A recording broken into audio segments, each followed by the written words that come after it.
संगमनेरच्या भूमिपुत्राला अखेरचा निरोप. मेजर संदीप घोडेकर शासकीय इतमामात अनंतात विलीन. देशासाठी आपले जीवन समर्पित करणारे संगमनेरचे वीर सुपुत्र मेजर संदीप किसन घोडेकर यांना आज बुधवार 16 जुलै 2025 सकाळी शासकीय इतमामात अखेरचा निरोप देण्यात आला. प्रवरा नदीच्या तीरावर हजारो शोकाकुल नागरिकांच्या उपस्थितीत मेजर घोडेकर यांच्यावर अंत्यसंस्कार करण्यात आले.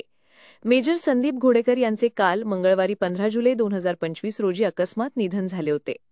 त्यांच्या निधनाची बातमी कळताच संगमनेर तालुक्यावर शोककळा पसरली होती. आज सकाळी 9 वाजता घोडेकर मळ्यातील त्यांच्या राहत्या घरातून निघालेली अंत्ययात्रा घोडेकर मळा, अकोले नाका, मेन रोड आणि तीनबत्ती चौक मार्गे अमरधामकडे मार्गस्थ झाली. या अंत्ययात्रेत संगमनेर शहर आणि तालुक्यातील हजारो नागरिक, विविध क्षेत्रांतील मान्यवर, राजकीय नेते, लष्करी अधिकारी आणि जवान सहभागी झाले होते.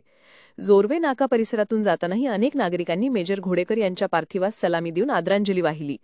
सध्या म्हणजे सकाळी 10:30 वाजता प्रवरा नदीच्या तीरावर शासकीय इतमामात अंत्यसंस्कार विधी पार पडत आहे. लष्करी इतमामात मेजर संदीप घोडेकर यांना अखेरची सलामी देण्यात आली. भारतमातेच्या या वीर सुपुत्राला श्रद्धांजली वाहण्यासाठी मोठी गर्दी झाली आहे.